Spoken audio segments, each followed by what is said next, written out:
Assalamualaikum warahmatullahi wabarakatuh. Alhamdulillah min katsiran thayyiban mubarakan fi kama yuhibbu rabbuna wa yarda. Asyhadu an la ilaha illallah wahdahu la syarika lah wa asyhadu anna Muhammadan abduhu wa rasuluh. Allahumma shalli ala Muhammad wa ala ali Muhammad. Alhamdulillah kita masih di bab ta'arud ya, yaitu tentang bertentangan.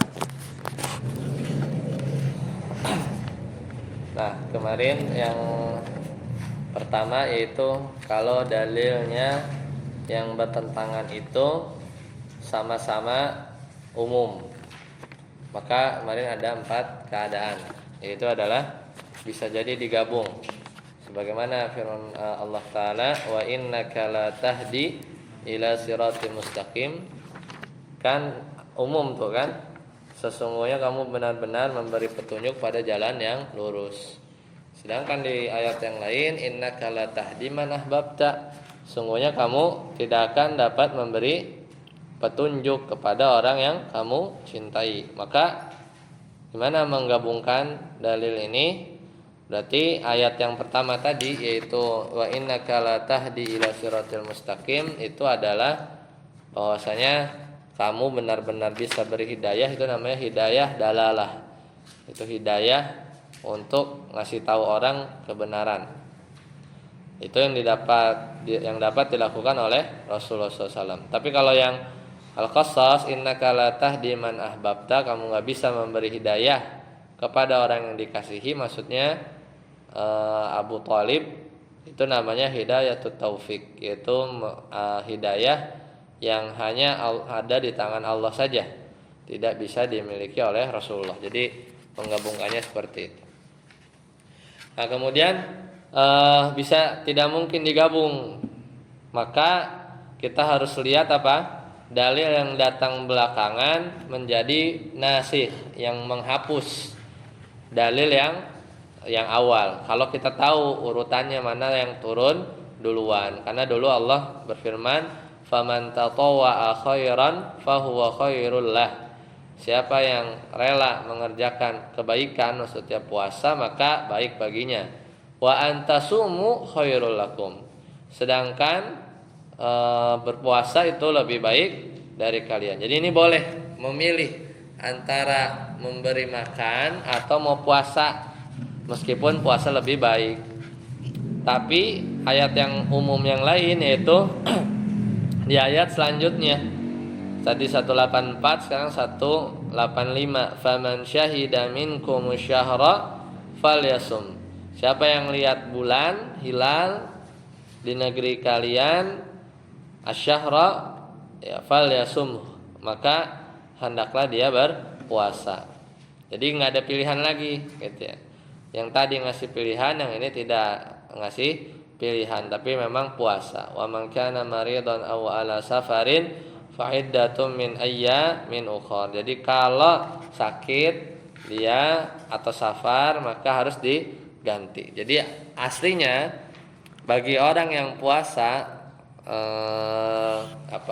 orang yang nggak sakit atau nggak melakukan safar, tidak melakukan safar, ya, maka mengkodok. Nah, jadi ayat yang 185 ini kalau sakit atau safar maka kodok.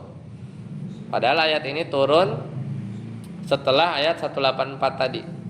Maka ayat ini menjadi nasikh. Jadi ayat 185 ini menjadi nasikh dari ayat 184 ya, ayat 184. Kemudian yang ketiga kemarin apa? Tidak, itu kan nggak mungkin digabung, berarti harus saling menghapus ya. Tapi harus apa? Harus tahu yang duluan mana yang datang.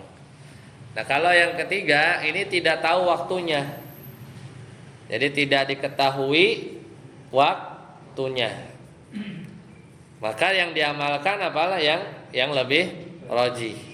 Ini ditarjih, makanya harus ditarjih ya. Mana yang lebih rajih? Karena Nabi SAW bersabda, man massa dzakarahu fal yatawaddo. Siapa yang nyentuh kemaluan, hendaklah dia berwudu. Hadis dari imam yang 5 nih. Tapi di sisi lain, beliau pernah ditanya juga kalau ada tentang menyentuh kemaluan, apakah harus berwudu? Maka jawabannya la, innama huwa bid'atun minka. Enggak usah, karena kemaluan itu adalah bagian dari dirimu, sama kita kayak megang tangan, kaki, badan yang lain. Kan kemaluan bagian dari sisi kita. Tapi yang rajih mana? Yang rajih itu adalah yang pertama, anggap aja batal ya. Karena ini di sisi lain memang kebetulan bisa dilihat dari sisi hadis-hadisnya itu lebih banyak yang sahih jalurnya yang pertama, itu yang bilang man massa dzakarahu fal yatawaddo. Tapi dalil yang lain itu lebih lebih rendah lah, lebih rendah. Kemudian yang kedua, kalau perintah berwudu itu lebih apa? Ya, perintah berwudu itu tambahan ilmu ya kan? Kan kalau nggak wudu, megang nggak wudu, berarti kan ya nggak ada informasi yang baru kan? Ya nggak? Kita udah wudu, megang kemaluan, nggak suruh ngapa-ngapain, itu kan tidak ada informasi baru. Sedangkan hadis yang bilang suruh wudu itu informasi tambahan, jadi lebih diutamakan ya, karena ada informasi yang lain dan topiknya sama, yaitu ketika kasus menyentuh kemaluan batal wudu apa enggak gitu. Dan kebetulan memang hadis man massa dzakarahu falyatawaddo itu lebih sahih jalurnya. Nah, kemudian yang keempat, fa in lam yujad ya murajjahun wajabat tawakkufu. Kalau nggak mungkin dicari yang lebih roji, nggak bisa juga nih, maka tawakuf, yaitu berdiam diri. Tapi wala yujadu lahu misalun sahihun. Meskipun ada nomor 4, itu tidak ada dijumpai contoh yang sahih. Jadi maksudnya pasti bisa ditarjih juga ya ujung-ujungnya ya.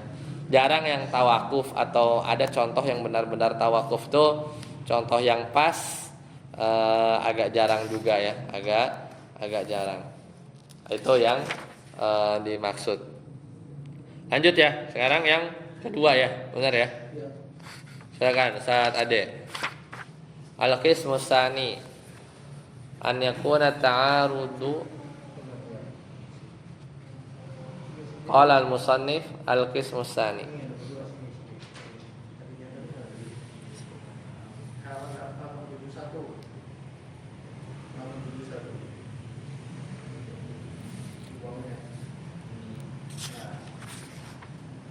Al-qismus tsani.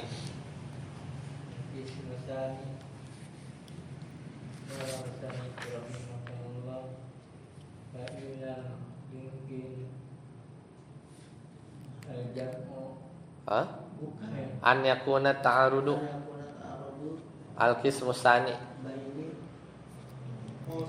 baina khassain. Al-qismus tsani an yakuna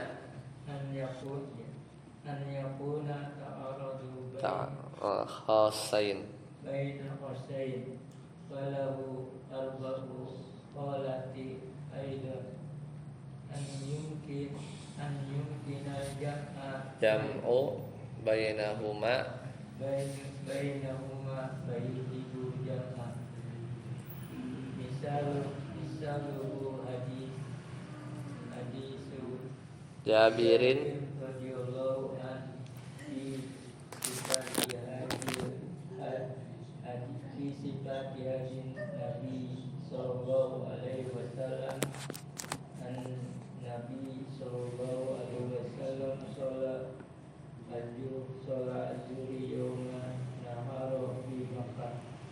Wa hadisu Ibnu Umar radhiyallahu anhuma an Nabi sallallahu alaihi wasallam sholat bimina bayajam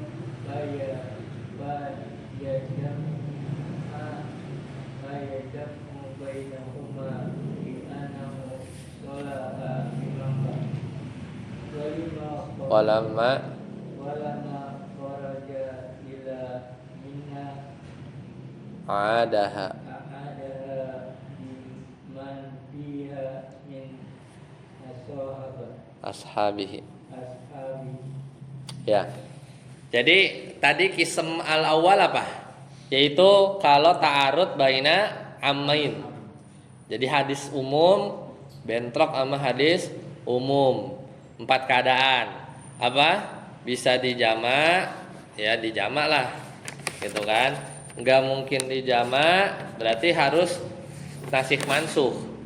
Kalau waktunya mana duluan mana belakangan nggak tahu, harus ditarjih. Kalau nggak bisa ditarjih juga tawakuf, cuman nggak ada contoh sih yang tawakuf itu jarang, kata beliau. Contoh yang sahih itu hampir tidak ada. Nah, kalau tadi kism awal itu hadis am ketemu hadis am, ini al-qism tsani itu hadis dalil khusus, ya, bertemu dalil khusus. Maka sama. Ada 4 keadaan juga. Keadaan pertama juga sama, yaitu mungkin digabung. Semisal hadis dari Jabir radhiyallahu anhu pada sifat fi sifati haji Nabi. Jadi hajinya Nabi itu versi hadisnya Jabir radhiyallahu anhu. Kata beliau bahwasanya Nabi sallallahu alaihi wasallam shalla zuhra yauman nahri di Makkah. Ini kan khusus nih, salat zuhur khusus ya, bukan dalil umum. Hari nahar, yaitu pada hari nahar di Mekah. Hadisnya riwayat Muslim. Tapi hadis yang lain ngomong juga tentang sifat haji Nabi, bahwasanya dari Ibnu Umar, kata beliau anna Nabi sallallahu alaihi wasallam sholaha bi Mina. Tapi kata Ibnu Umar salatnya di Mina. Hadis sahih juga, muttafaqun alaih lagi. Kan bingung mana yang benar? Ya gampang, tinggal diapain? Digabung aja. Gimana cara gabungnya? Ya benar, Nabi sholat di Mekah, ya. Habis keluar dari Mekah, nyampe di Mina, ketemu sahabat yang lain, sholat lagi boleh nggak? Boleh. Maka kan jadinya sunnah kan? Jadinya sunnah tuh sholat yang zuhur yang kedua. Ya digabung, jadi nggak bertentangan. Jadi fayajma'u bainahuma bi anna sholaha bi Makkah, sholat di Mekah, walamma kharaja, kemudian keluar, ketika beliau keluar ke Mina, a'adaha, sholat yang zuhur yang keduanya itu pengulangan. Sama siapa? Biman fiha min ashabihi, yaitu sholat bersama sahabat yang ada di Mina, ya di Mina. Itu khusus, ketemu khusus di jamak. Lanjut, saat tantangan kedua. Fa'in lam yumkin al-jam'u fasani nasikhun in ulima at-tarikhu misaluhu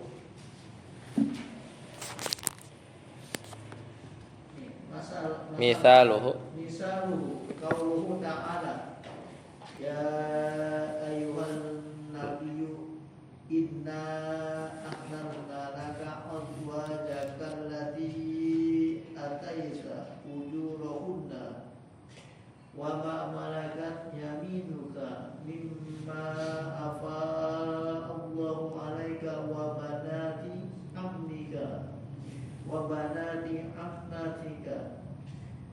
Al-Ahzab 50. Wa qawluhu la yahillu lakan nisa'u min ba'd wa la antabaddala bihinna min azwaji walau a'zabaka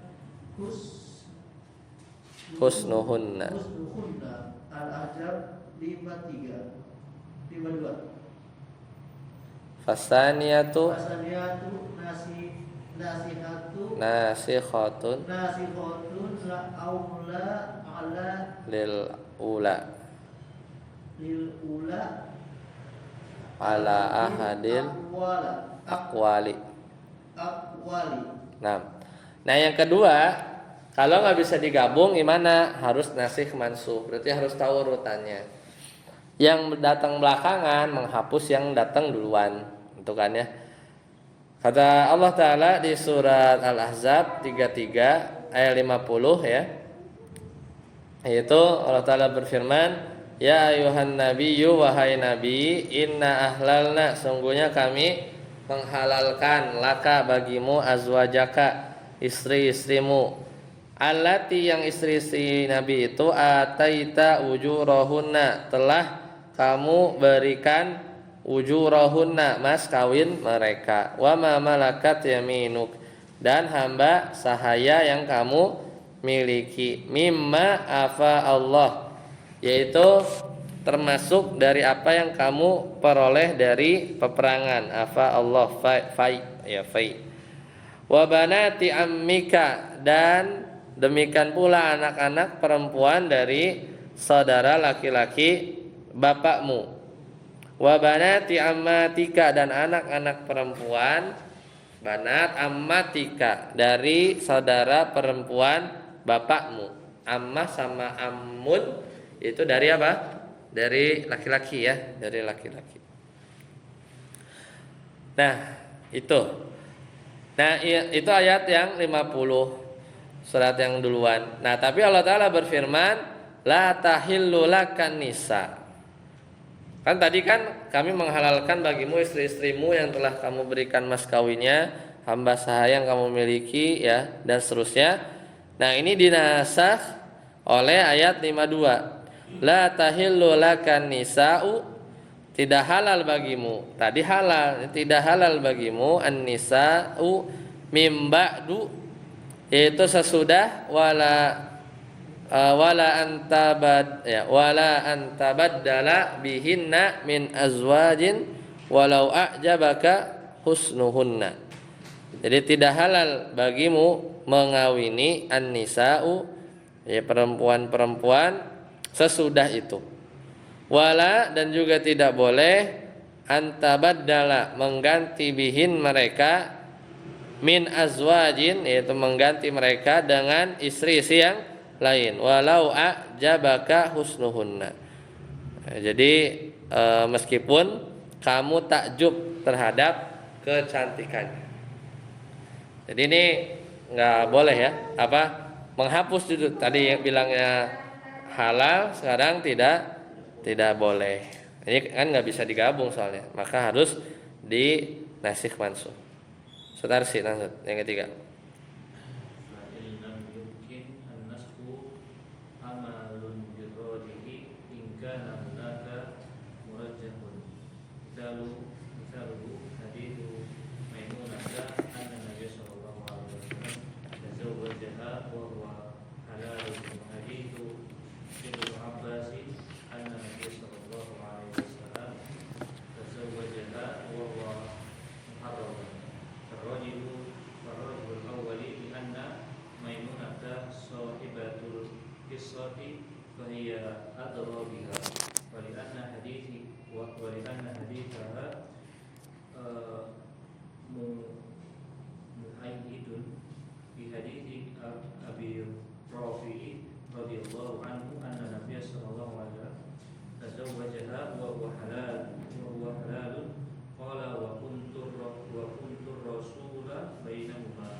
Ya, yang ketiga tidak bisa dinasakh mansukh. Pasti ya kita karena nggak tahu, maka ditarjih.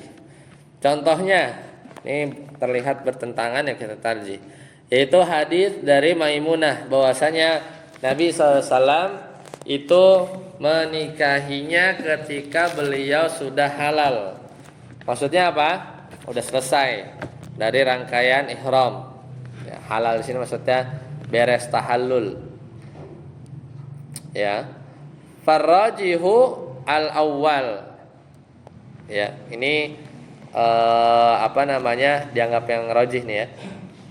Wa haditsu Ibnu Abbas dan hadis Ibnu Abbas anan Nabi sallallahu alaihi wasallam bahwasanya beliau menikahinya sedangkan Maimunah dalam keadaan ihram.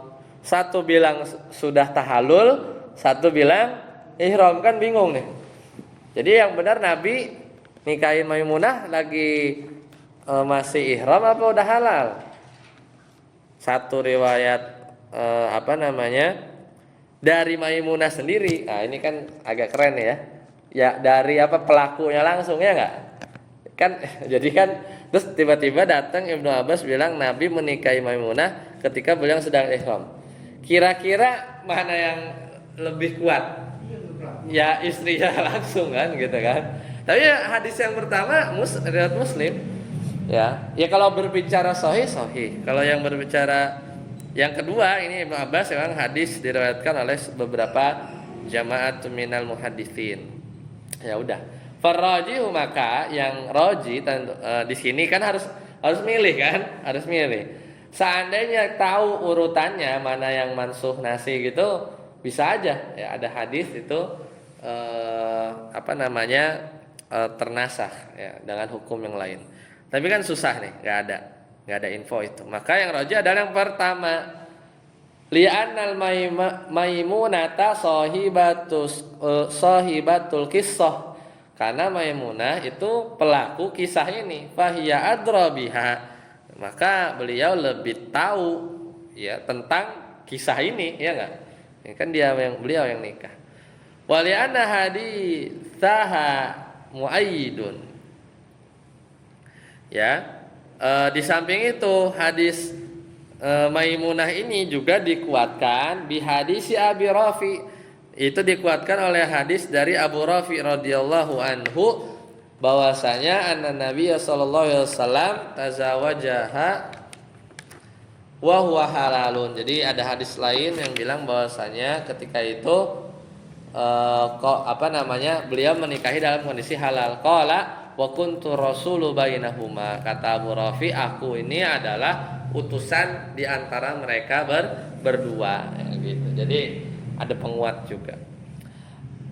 Sadaput yang keempat, fa in lam yujad murajjahun wajaba at-tawaqqufu wajabat tawaqqufu.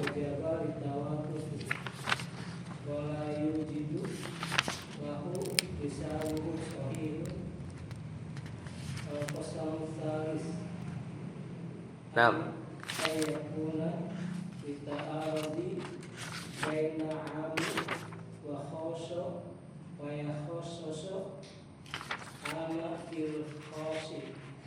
Nah, itu nanti ya.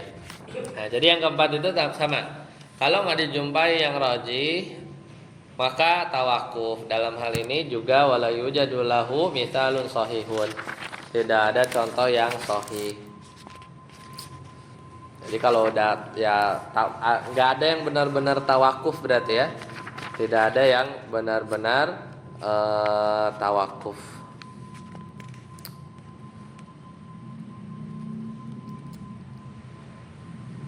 Nah, lanjut. Qala al-musannif tadi al-qismus salis, sekarang yang ketiga. Yang pertama apa? Umum ketemu umum. Ya kan, ada 4. Yang kedua khusus ketemu khusus, ada 4 juga. Sekarang al-qismus salis yang ketiga, an yakuna ta'arudu baina amin wa khasin. Jadi umum ketemu khusus. Maka gimana kaidahnya? Fayukhassisul 'amu bil khas. Yang umum dikhususkan sama yang khusus. Gitu ya. Ada kondisi-kondisi lain nggak? Nggak ada. Pokoknya umum ketemu khusus. Berarti dalil yang umum ini ditarik ke khusus. Udah gitu aja. Kan yang repot tuh umum ketemu umum. Gimana nih menjamaknya? Kalau khusus ketemu khusus juga gimana menjamaknya? Tapi kalau umum ketemu khusus, maka yang umum itu ditarik ke di khusus. Misaluhu, contohnya kata Nabi SAW, ya fi ma saqatis sama ul usyr. Nah ini tanaman yang saqatis sama, maksudnya yang pokoknya dari air hujan disiramnya gitu ya. Al usyr itu zakatnya 1/10. 1/10. Umum nggak? Ya umum nih. Pokoknya apa aja lah yang diairi oleh air hujan zakatnya 10. Ya, itu kan umum kan? Nah, dengan hadis yang kedua, laisa fima duna khamsati ausukin shadaqah. Hasil tanaman duna khamsah yang kurang dari 5 wasak, wasak ini ukurannya 5 wasak, maka laisa shadaqatun, tidak wajib zakat. Shadaqah ini zakat. Jadi kalau maka hadis yang pertama ya, fayukhasisul awwalu bitsani, maka dikhususkan hadis yang pertama dengan hadis yang kedua. Kalau misalnya ada tanaman dia diairi pakai air hujan, pas dipanen kurang dari 5, tetap zakat 1/10 apa enggak? Hah? Tetap zakat 1/10 atau enggak? Enggak. Kan tadi hadis yang pertama, kalau tanamannya diairin pakai air hujan, zakatnya berapa? 1/10. Hadis yang kedua, enggak ada zakat kalau hasil panennya itu kurang dari 5 wasak. Nah, sekarang ada sawah ya, yang diairi air hujan, pas dipanen 4 wasak. Zakat 1/10 apa enggak? Enggak. Kok enggak?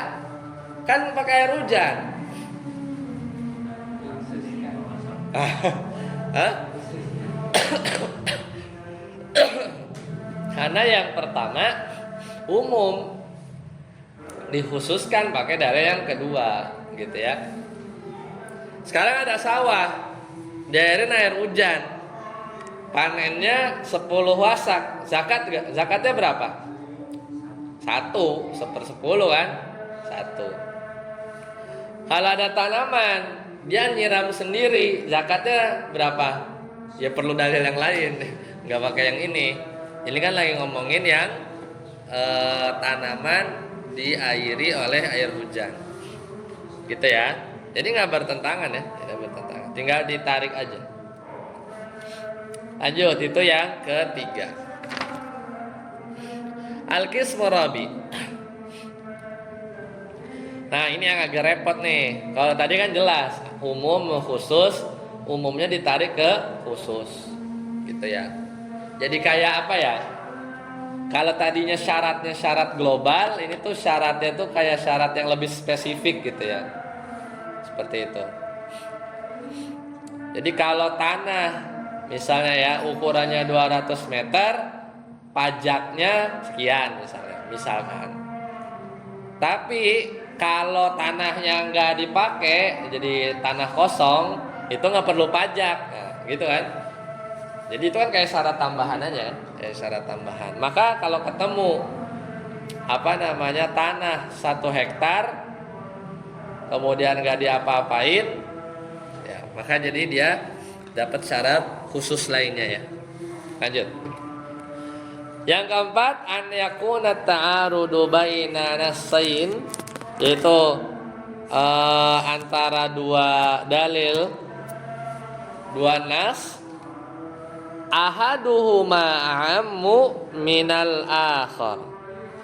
Salah satu dari keduanya itu lebih umum dari yang lainnya. Jadi ada 2 dalil nih. Satu lebih umum dari sisi yang lain. Min wajhin. Wa khassu min wajhin, tapi juga lebih khusus dari yang lain. Jadi kayak setengah-setengah. Ya, setengah-setengah. Bisa nggak bayanginnya? Kita lihat ya. Kita lihat contohnya. Ini ada berapa? Falahu thalasu halat.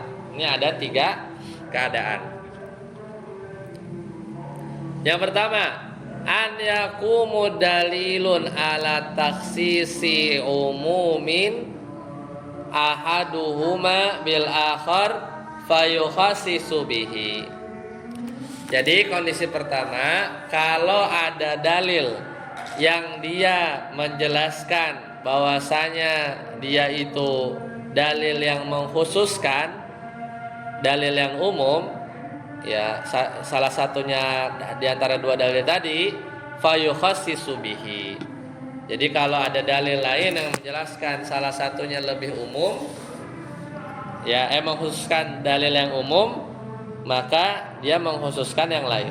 Contoh, Allah Ta'ala berfirman, walladzina yutawaffawna minkum wa yadharuna azwajan. Nah, kalau ada wanita yang orang-orang yang meninggal dunia di antara kalian, wa yadharuna azwajan, kemudian meninggalkan istri-istri, yatarabbasna bi anfusihinna, maka dia harus dapat iddah berapa? 4 bulan, arba'ata asyurin wa asyra. Jadi kalau iddahnya perempuan istri yang ditinggal wafat suaminya itu berapa? 4 bulan 10 hari. Ya enggak? Tapi yang kedua, wa ulatul ahmali, dan perempuan-perempuan yang hamil, ajaluhunna, maka waktu idahnya an yadhna hamlahun. Ya enggak? Jadi perempuan yang hamil waktu idahnya itu sampai melahirkan. Sekarang ada perempuan, dia hamil 8 bulan. Qadarullah suaminya meninggal. Idahnya berapa lama? 4 bulan 10 hari apa pas ngelahirin beres langsung udahan? Nah, ya kan logikanya dapat kan? Ya. Logikanya dapat kan? Kan ini ngomongin wafat 4 bulan 10 hari. Ini ngomongin kalau hamil idahnya pas ngelahirin. Maka kata beliau, fal ula khasun. Ayat yang pertama yang tadi wafat biasa lah, nggak tahu wafat kenapa gitu ya, pokoknya meninggal aja, ninggalin istri. Maka ayat pertama tadi itu khusus fil mutawaffa anha ammatun fil hamili wa ghairiha. Jadi ayat pertama ini khusus untuk wanita yang ditinggal mati. Khusus itu kan? Karena kalau wanita yang dicerai beda lagi kan? Idahnya kuru. Tapi kalau wafat 4 bulan 10 hari fix. Khususnya itu dari mana? Khusus untuk wanita yang ditinggal wafat. Khusus tuh dari sisi itu. Tapi umumnya dari sisi apa? Mau yang ditinggalnya lagi hamil kek, mau yang ditinggal wafatnya lagi nggak hamil kek, itu umum. Bisa bayangin? Jadi di satu sisi khusus, yaitu khusus buat yang temanya itu ditinggal wafat lakinya. Tapi kalau ditinjau dari sisi lain umum. Ini juga umum, nggak peduli mau hamil mau enggak, betul nggak? Nah itu. Jadi setengah. Coba lihat yang ayat kedua. Watsaniyah, sedangkan dalil yang kedua itu khusus juga, khosatun fil hamili wa ulatul ahmali ajaluhunna ayyadna hamlahun. Itu ayat khusus gak? Khusus, lagi ngomongin apa? Buat tentang wanita hamil. Ya kan? Wanita hamil ngomonginnya, pokoknya idahnya sampai kapan? Sampai ngelahirin. Tapi umum, amatun fil mutawaffa anha wa ghairiha.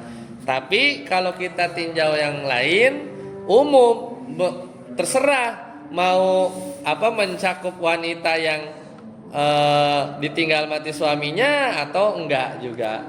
Ya, itu umum dari sisi yang lain.